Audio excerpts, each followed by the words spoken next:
Coming up, the Indiana economy has seen its ups and downs during the pandemic, but 2021 also saw some big economic development deals like the Mammoth Solar Project in Northwest Indiana, the largest solar farm in the U.S. Governor Eric Holcomb is here for an extended interview on the state of the Indiana economy.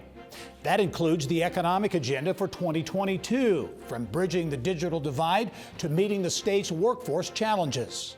Plus, I'm Mary Rachel Redmond in Dana, Indiana, home to the most famous war correspondent in American history. More from inside this must-see museum in Dana coming up. Details on those stories and much more ahead on this edition of Inside Indiana Business.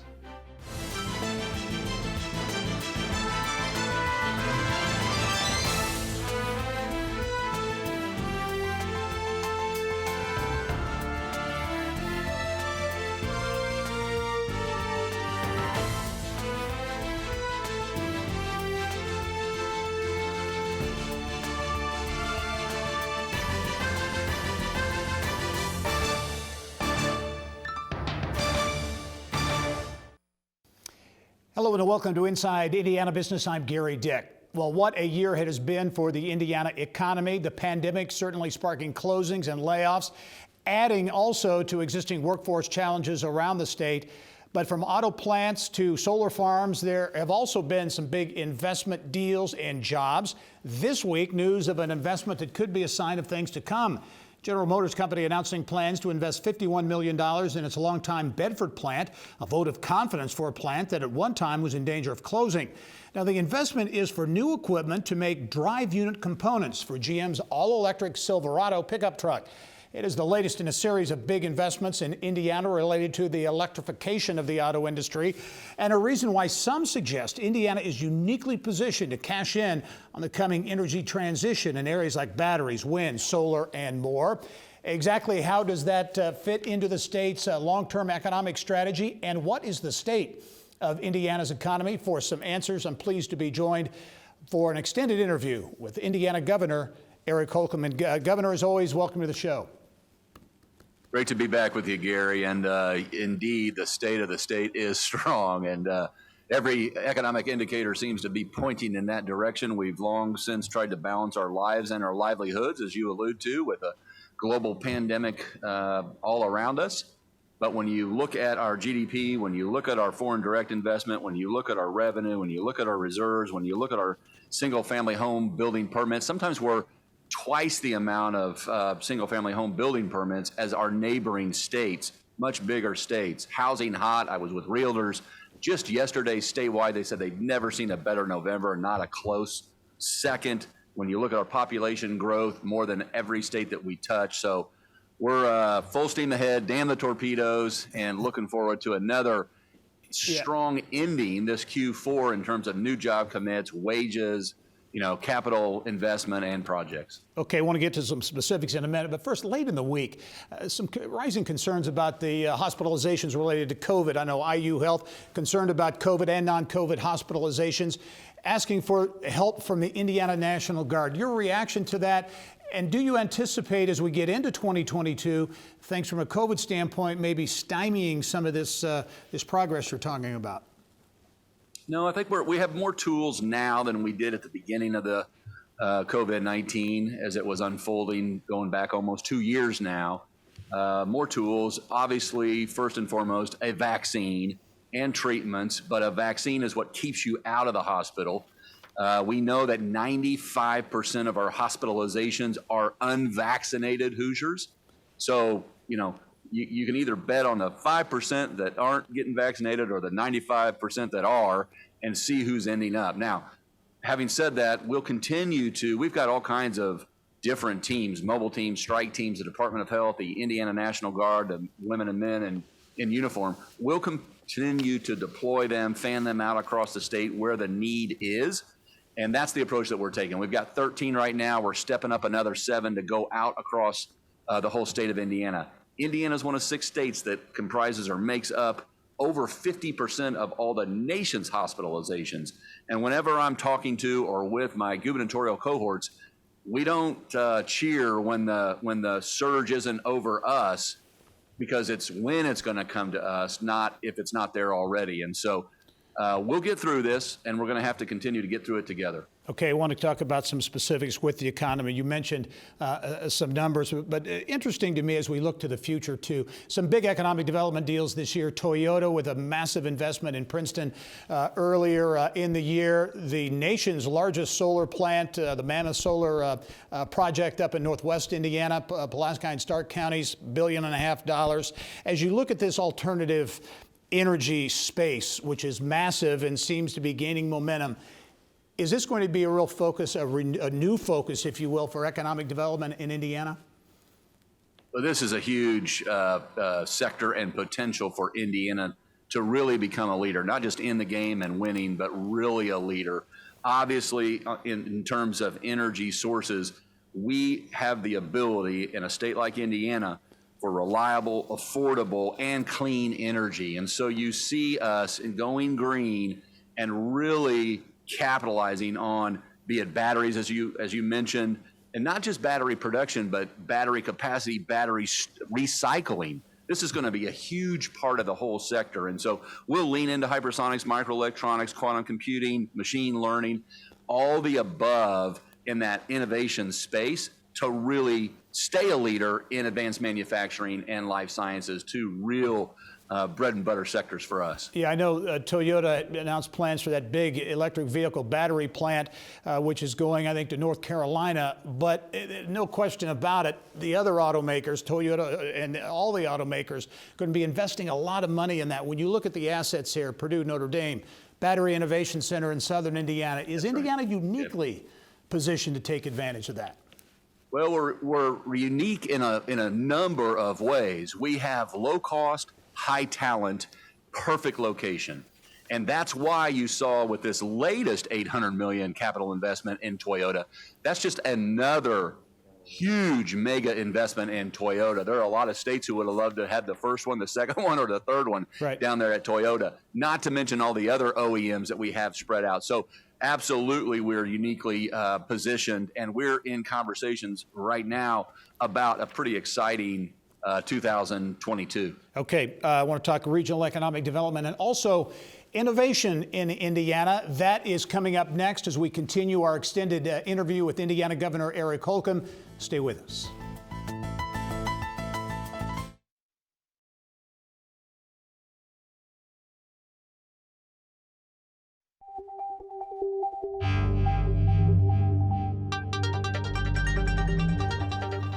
It's time to go inside innovation, brought to you by Allegiant, pioneering safety. Well, technology and innovation certainly have been big drivers in efforts to grow the Indiana economy. Governor Eric Holcomb back with more now on what's innovating Indiana's economy as we continue our extended interview. And Governor, last week I had new Secretary of Commerce Brad Chambers on the show, and he talked about innovation and entrepreneurship and how a lot of people are talking about that in Indiana, which is a positive. He'd like to see more action. In your view, what needs to happen to really ignite innovation here in the state of Indiana? Well, how much time do you got, Gary? I mean, this is a invest very early on in programs like Innovate Within, which is pretty darn exciting, and we're getting our world-class universities and 30 privates to all invest in scholarships for our up-and-coming leaders in this innovation and entrepreneur space. But also we're going global with this as well, and happy to share with you today, that we'll be hosting a global economic summit in next year in May 26th through the 29th, leading up to obviously the greatest spectacle in racing. But we'll be talking about the future of mobility. We'll be talking about the future of whether it's space, air, subsurface, ground mobility, autonomous, electric, all the above. We'll be talking about the future of quantum computing, machine learning. We'll be talking about the future of food security. We'll be talking about the future of energy, be it electric and other, hypersonics, microelectronics. So all this space, we seek to not just innovate and create, but then make and distribute all over the world. So that's why Brad, when he says he wants, the Secretary of Commerce, when he says he wants, he not only wants it, I not only want it, we need it. If we're going to continue to be an advanced manufacturing leader in not just the country, but the world, we've got to continue to make the investments. Yeah, that's that global why we summit, continue yeah. to invest. The Global Summit will be a big story, no doubt, in the spring, to be sure.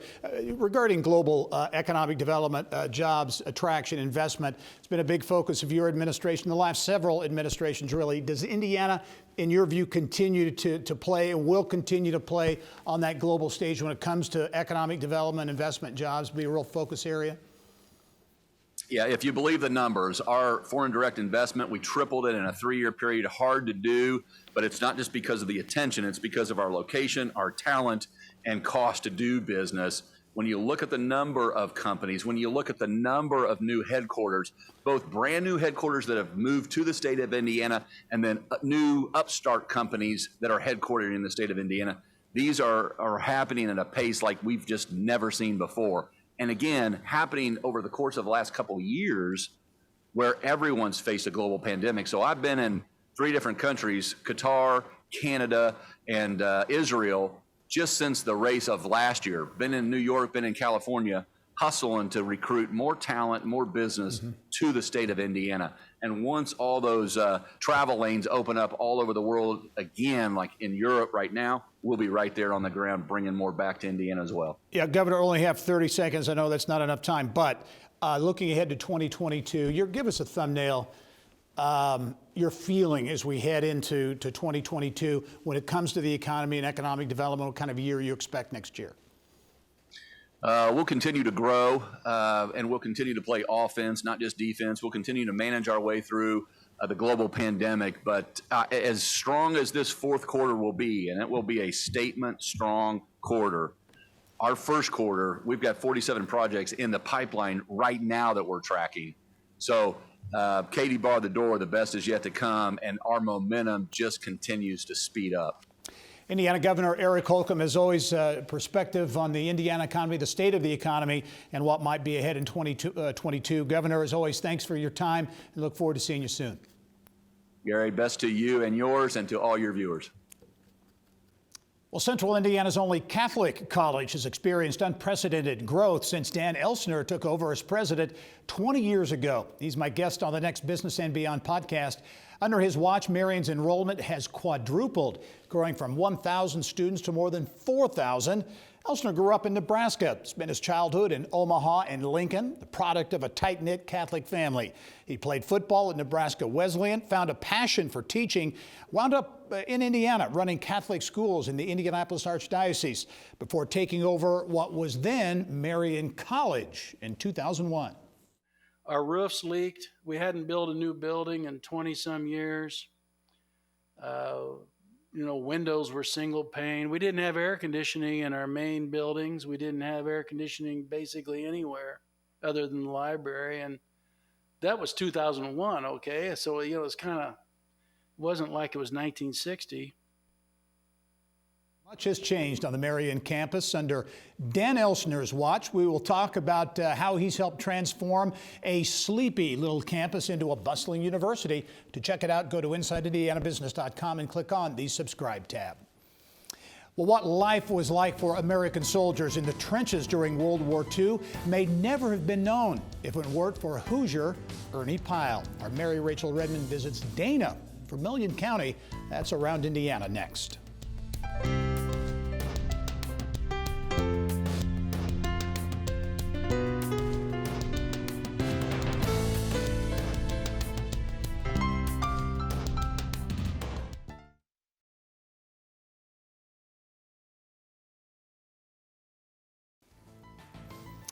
Here's what's making news now around Indiana. This week marked the 80th anniversary of Pearl Harbor and the United States' entrance into World War II. And it's nearly impossible to tell the story of the Second World War without the written words of Hoosier native Ernest Taylor Pyle. Around Indiana reporter Mary Rachel Redmond joins us now with more. Mary Rachel. Everyone just called him Ernie. The Pulitzer Prize-winning newspaper columnist from nowhere, Indiana, made a name for himself by simply being unapologetically Hoosier, the voice of the common man that led to uncommon success. December 7th, 1941, a date which will live in infamy. World War II. fierce combat. And Dana, Indiana's Ernie Pyle. Armed with only a pin, a Pyle column felt like a personal invitation to the front lines for folks back in the U.S. He told the stories that the soldiers were not sending back often enough to tell their families about. He was the letter back home. Thanks to all of you for talking here, and I hope the folks at home see you and see you're all right.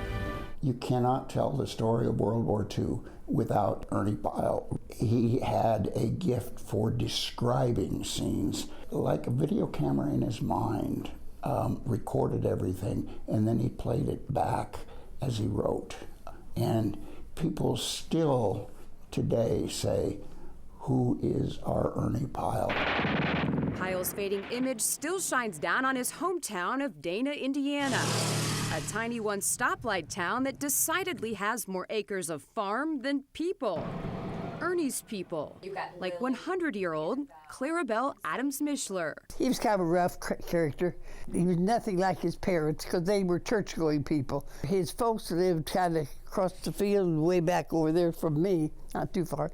But I remembered him coming home and coming up to Dana with his dad. And Dana is making sure its favorite son's contribution to history is never forgotten. But never have I crossed the trail of any man as beloved as Captain Henry T. Wasco. Bringing it to life through the Ernie Pyle World War II Museum.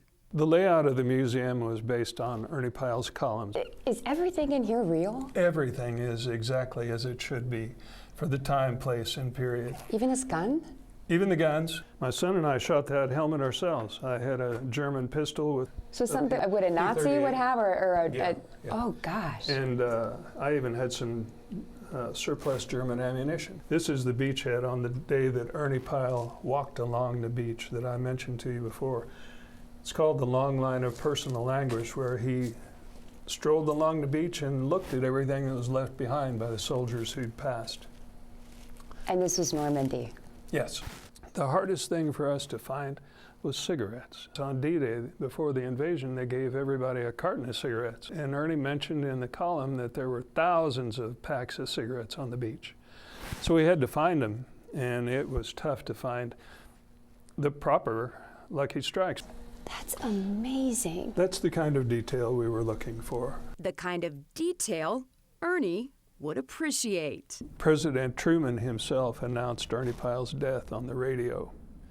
And he said, "No man has so well told the story of the American GI as the American GI wanted it told.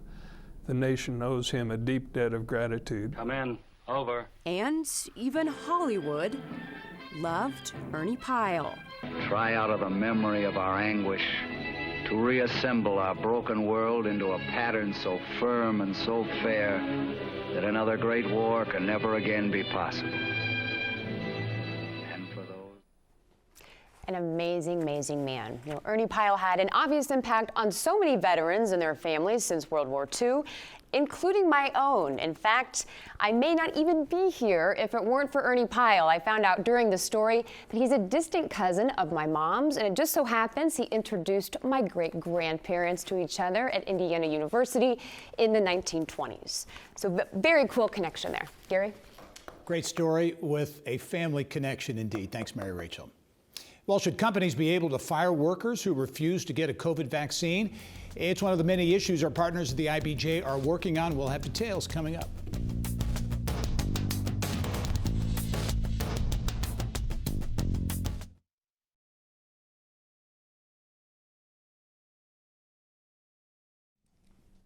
Well, Indiana businesses preparing for potential changes in COVID-19 vaccination laws for workers.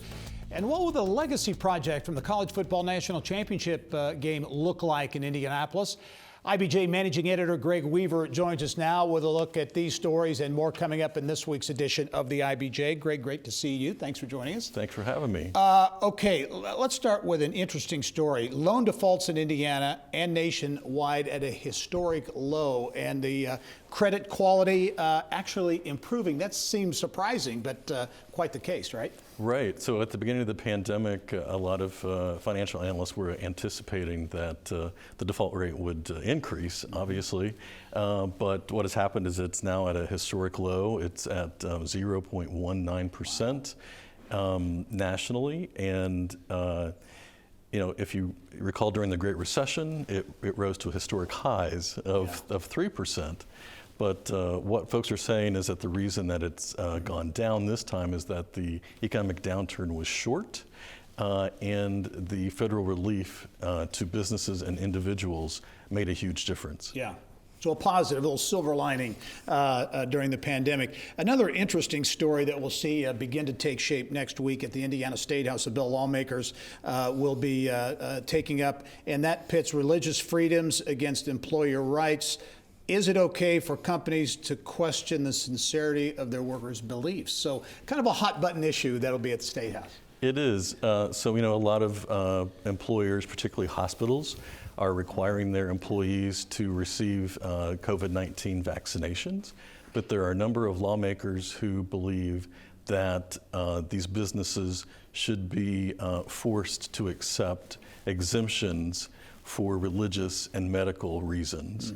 And so that's going to be the debate as we head into a committee hearing on Thursday next week in the Indiana House. Yeah, and my anticipation would be there would be some heated debate on both. Probably, folks on both sides of that issue have very strong beliefs, right? Yeah, very much so. And employers already have to make a number of accommodations for people's religious beliefs under the Civil Rights Act. But the Civil Rights Act does allow for employers to question those beliefs if they think they are not sincere. But under this legislation that the Indiana House is considering, they would be forced to accept those objections. Yeah. Hey, one more story that is an interesting one. Each big event in Indianapolis, sports event, typically has a legacy component to it. The college football playoff national championship game in January, I know Dave Lindquist is going to take a look at what that legacy project might look like. Yes, and so what happened was the Legacy Project has created an Indiana Learning Lab. It's an online lab, and it has proved to be particularly helpful during the pandemic because teachers need assistance in kind of learning how to teach online, and then now also helping students make the transition back into the classroom. Great. Lots of great stories coming up in the IBJ. Plus, you can get statewide coverage from Inside Indiana Business in this week's and every week's IBJ as well. Greg Weaver, the managing editor at IBJ. Greg, always great to see you. Thanks for joining us. Thank you. All right. Well, in our next half hour, an Indiana biotech company on the cutting edge of identifying a deadly form of cancer, why the FDA is given the green light for on-target laboratories innovation to spot ovarian cancer.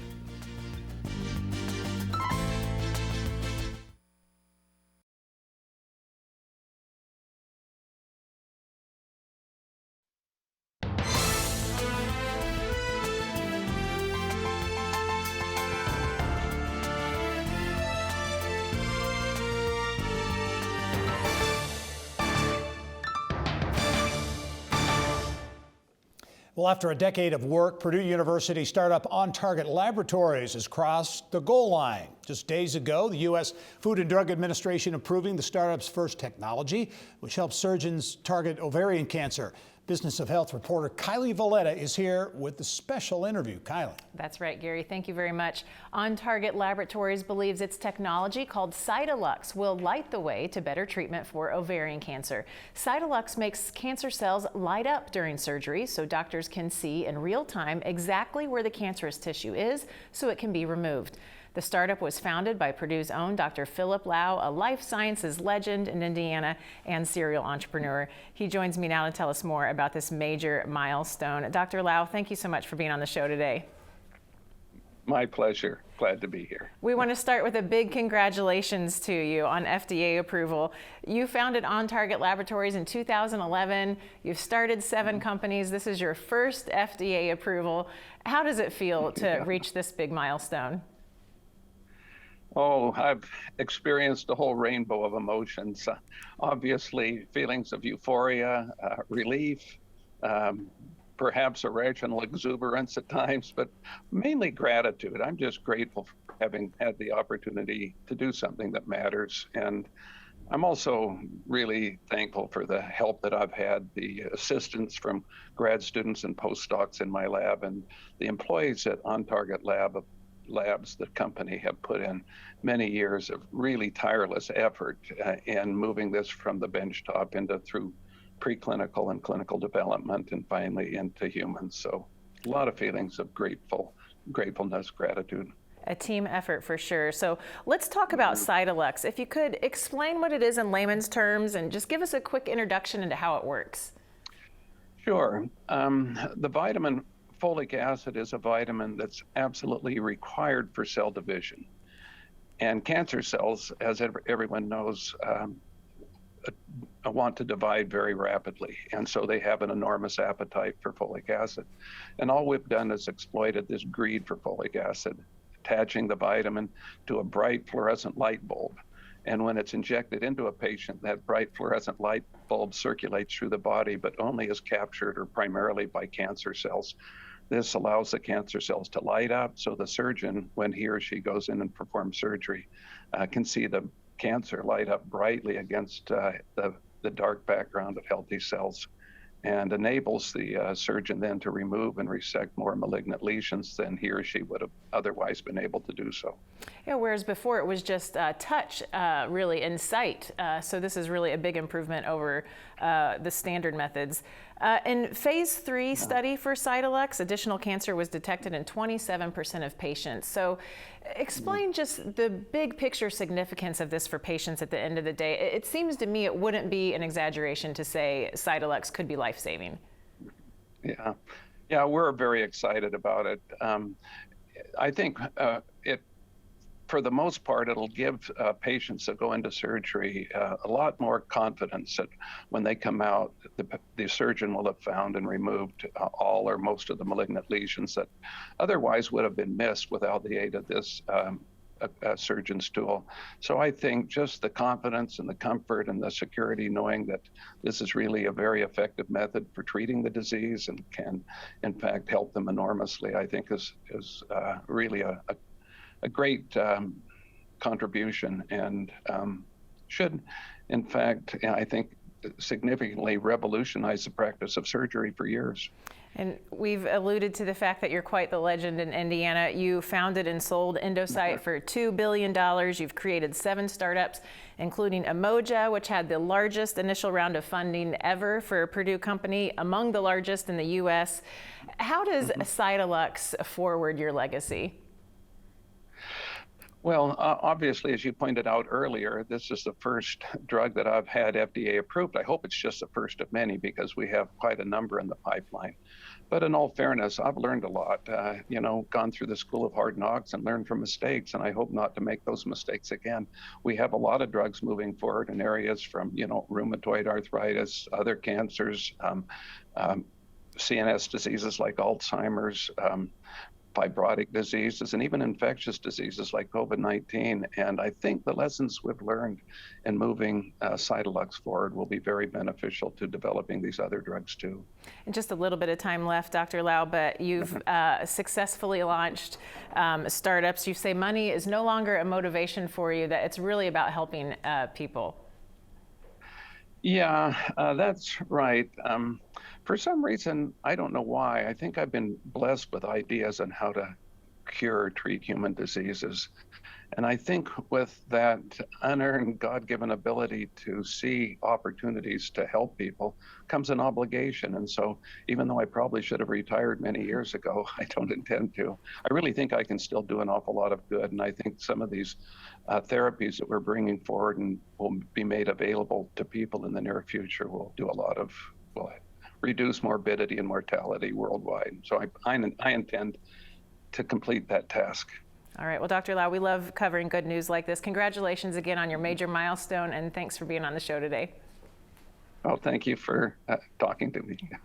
And Gerry, back to you. All right, Kylie, thank you. Well, this week, General Motors announced plans to invest more than $51 million into its Bedford plant to produce electric vehicle components. The automaker says it will install equipment to make drive unit castings for the Chevrolet Silverado electric pickup truck, as well as other applications. The Bedford plant, which opened in 1942, employs nearly 900 workers. The all-electric Silverado is slated to debut next month at the Consumer Electronics Show in Las Vegas. Small but mighty just might be a good way to describe Earlham College in Richmond.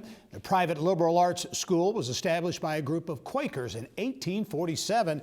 The college recently added 2 new majors in business and accounting and 4 new computer science concentrations. And that's not all. Earlham and Ivy Tech are partnering to allow those with associate degrees to transfer credits to more easily earn bachelor's degrees. And for more on the big moves at Earlham, pleased to be joined by President Ann Houtman. And President Houtman, welcome to the show. Thank you, sir. Very nice to be here. Hey, before we get started, you've got a lot going on at Earlham, but a lot of colleges and universities, certainly these are challenging times. A year ago, a little over a year ago, I guess, you implemented some fairly dramatic budget cuts, reorganized, eliminated jobs, all in the interest of righting the financial ship. As you stand there today on the Richmond campus, what's the financial status and the state of Earlham College? Well, we're in great shape. You probably know we have one of the largest endowments per student in the country. And that's partly because we have a very significant endowment, thanks in large part to Eli Lilly, and in part because our student bodies decreased because during COVID, our international student population declined. But I think we're in great shape. We're going to get out of this. Okay, you made those cuts a year ago, and since that time, you've implemented some very significant programs. Among them, just launched a month ago or so, Inspire Earlham. And that's an initiative that is really targeting low and middle income students for higher education. Yeah, absolutely. We're very excited about that. Hoosier families that make less than $60,000 a year are eligible for free tuition at Earlham College. So. And that's a big move for a private institution to make a commitment like that. Yeah, we're very excited about it. We're concerned since COVID, we've seen fewer low income and first generation students going to college. We want to help turn that around. Everyone, of course, in higher ed is worried about that, but we want to do our part. Yeah, and I mentioned this in the introduction, but you're also partnering with Ivy Tech Community College and in a big initiative, and again, rather unique for a smaller private institution, but a significant partnership with Ivy Tech. Yeah, that's right. It is, you're exactly right, that large state schools like IU or Ball State do this kind of thing regularly, right. But the small privates, especially nationally ranked liberal arts colleges, don't often do it. We think it's going to be fantastic. Yeah, and I know you were talking off camera, we were talking off camera, and you talked about your interest in making Earlham really connected to Indiana, or really impacting the state of Indiana in a big way. I assume this Ivy Tech program is part of that. But to talk about that bigger mission in your view, and that responsibility to Indiana.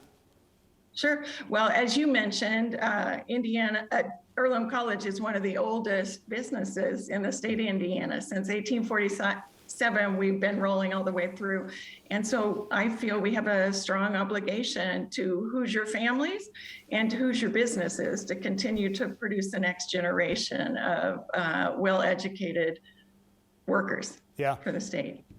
Talk about, because I know on the athletic side, that's an important part of the overall student experience at any school, really. But you're getting tennis back, right? That went away, but there's some moves have been made, and it looks like tennis programs are headed back. Yes, very excited about tennis. We brought golf back as well. And then just between us and whoever's listening, of course, we just were given philanthropic funding to start softball, which we're so excited about, both because our baseball team is so strong, and also because it's another way to bring women athletes to Earlham College. So very, very excited about that. Well, to put it mildly, a lot going on at Earlham College, both programmatically and also on the athletic fields and partnership-wise as well. Earlham College President Ann Houtman, I really appreciate you taking the time and look forward to having you on the show again. I look forward to it, Mr. Dick. Thank you. Okay. Bye-bye. Well, Marion University is another private institution stamping a big impact on higher education in Indiana. Marion President Dan Elsner is my guest on the next edition of the Business and Beyond podcast. Elsner took over what was then Marion College 20 years ago. He's been instrumental in transforming the campus, nearly 15 new buildings, including new medical and engineering schools, new dorms, and enrollment that has quadrupled under his watch. One of Elsner's boldest moves, establishing a football program in 2007. We just come out of, we had a foot in the financial grave and the other on a banana peel back in 2001. We were close to extinction. And a few years in, I thought it used to be an all-women's college, low enrollment, very quiet in the weekend. And it just occurred to me, without a field, with no weight room, part-time AD, no football coach, maybe it was my Nebraska roots, Gary. I said, well, hell, we'll start a football team, and that'll get some excitement. And I remember one faculty member almost shaking, saying, you are going to embarrass this college so bad. We were Marion College at the time. This is folly. And I remember I said to him, people play football every weekend. We can sure as hell play football. And I remember it just kind of caught people's imagination. It was a preposterous undertaking. We didn't own the land. There was 20 houses on the land I needed. How do you get 20 people to sell? It was all kind of a miracle. We kind of broke it, and then we hired a guy named Ted Karras, hell of a football coach, and he got us going, and that gave us mojo. I remember being on CBS Sports, the national championship game down in Georgia, and I had alums,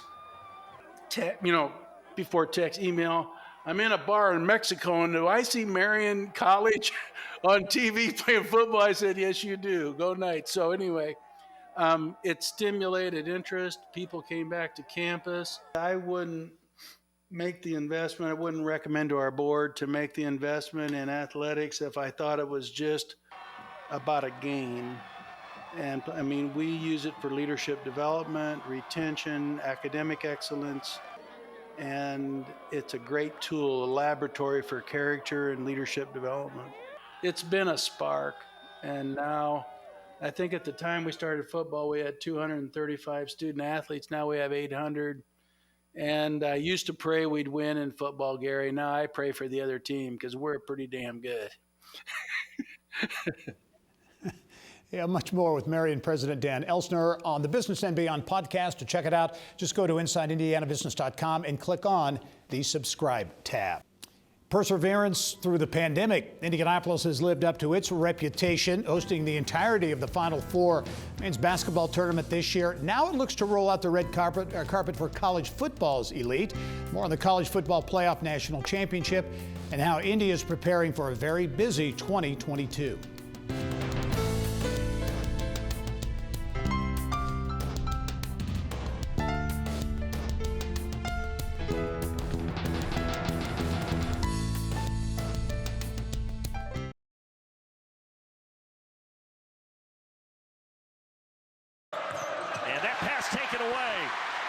With a full head of steam, splits them and lays it in. What a play, Jaden Ivey. A steal, a breakaway, and a breakout season for Purdue men's basketball. For the first time in program history, Matt Painter's Boilermakers have earned big bragging rights. They're ranked #1 in the nation in men's college basketball.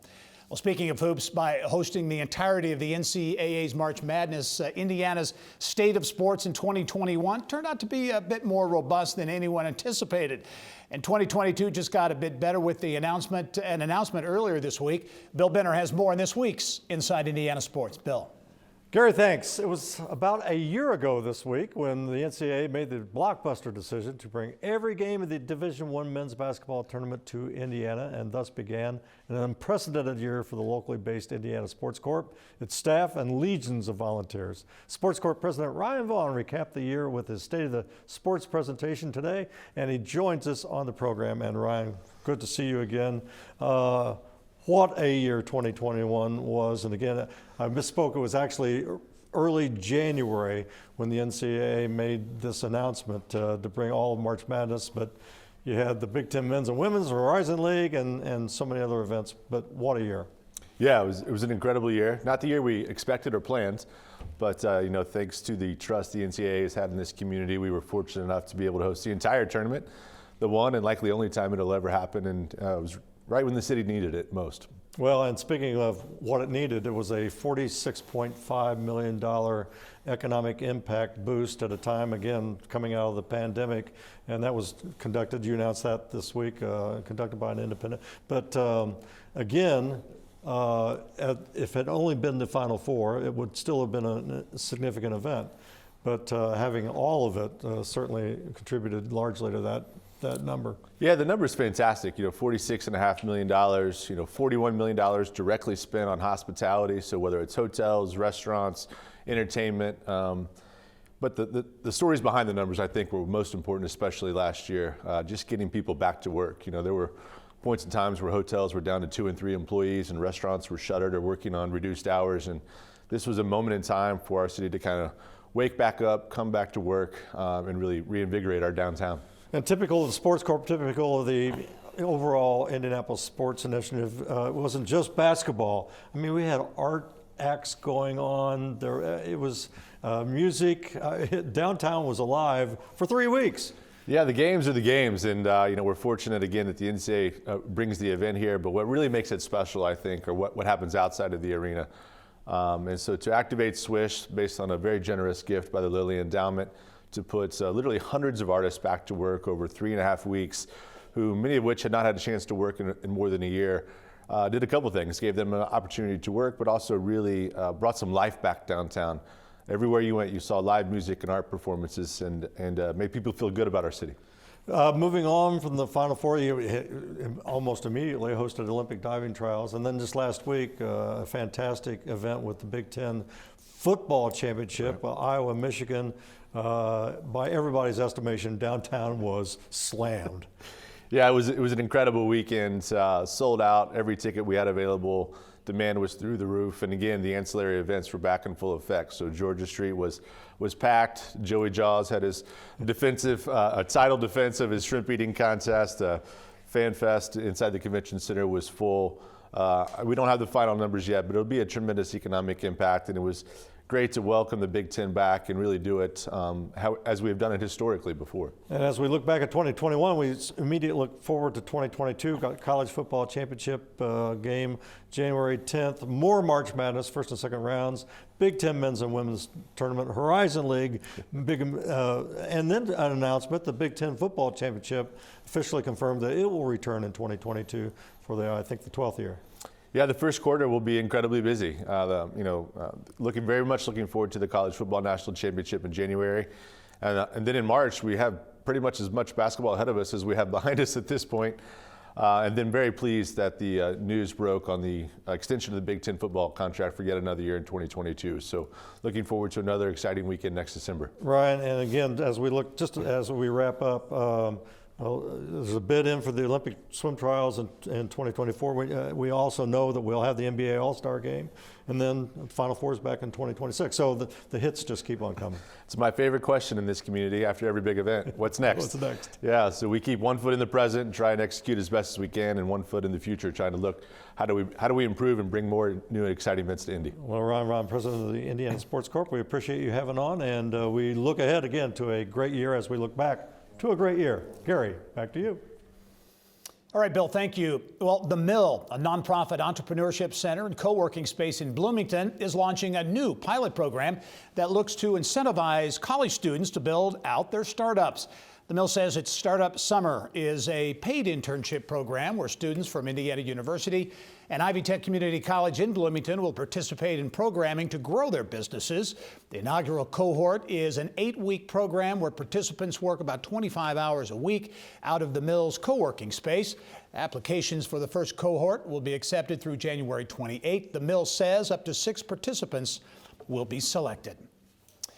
Well, coming up next, Garfield Park in Indianapolis will be the home of the first ever Wonder Road Multi-Day Music Festival. We'll have more on who is performing, when, and the impact.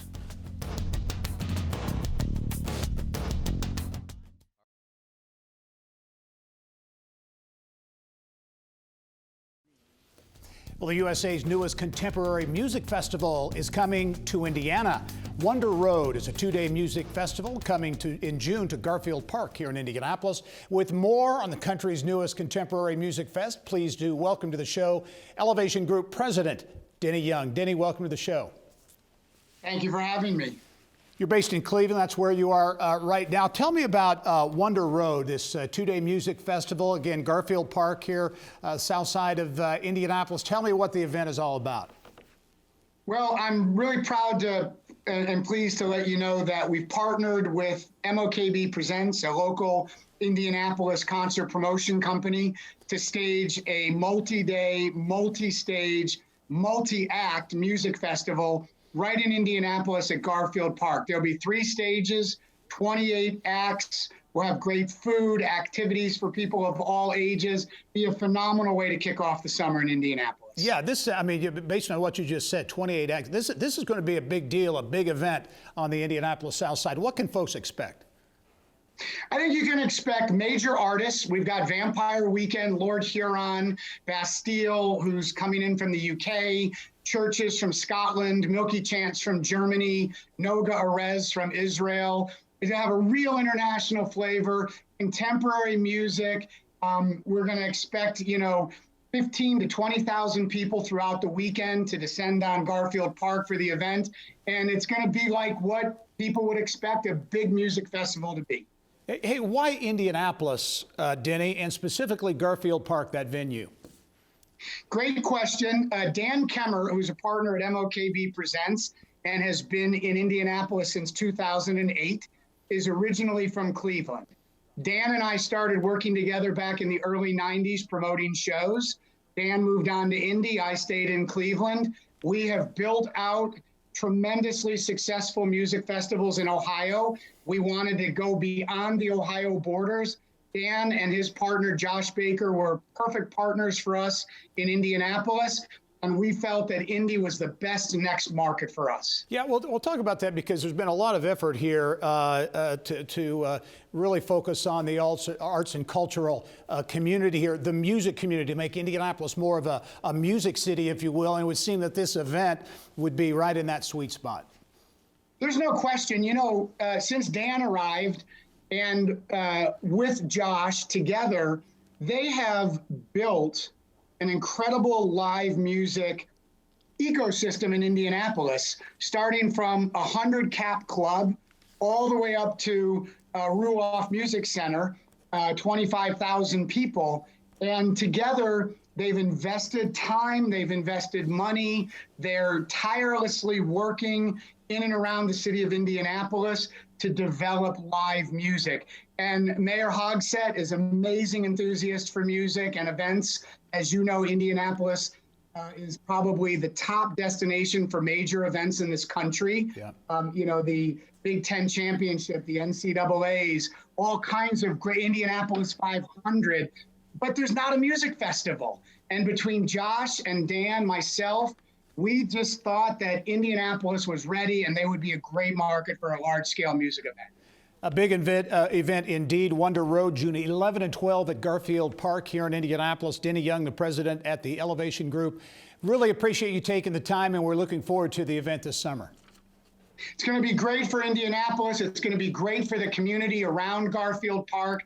Indy Parks are the beneficiary of a $25,000 grant that we are giving them as a part of our arrival into Indianapolis. And I think everybody's going to be in for a treat. All right, Denny. Thanks again. We're looking forward to it. Thank you for your time. All right. Well, Bloomington-based Cook Group is the driving force to help build a new grocery store in a poverty-stricken area of Indianapolis, considered a food desert on the near northeast side. We've been reporting for several months now on the Indy Fresh Market, a collaborative effort led by the medical device maker. Cook committed earlier this year to help open a grocery store in the same neighborhood where it is building a manufacturing plant. Cook Group and Cook Medical President Pete Yonkman was a participant in the Engage Indiana event presented by the Indiana Economic Development Corporation and our partners at the Indianapolis Business Journal. He told me that engagement is more than a buzzword.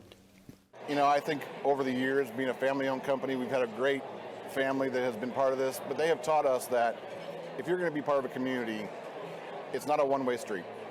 In order for us to be successful, our communities have to be successful, and if any one group gets left behind or forgotten, it's going to affect us, not just from a business standpoint, but it's all of us. We live in a community, it's our families, and so we really take it seriously that we have to be an active member of the community. You can watch much more of the Pete Yonkman interview, as well as my conversations with Fort Wayne Mayor Tom Henry, Central Indiana Corporate Partnership President and CEO David Johnson, and IU President Pam Whitten. Just head to our website, InsideIndianaBusiness.com. And I'll be right back after this. Stay with us.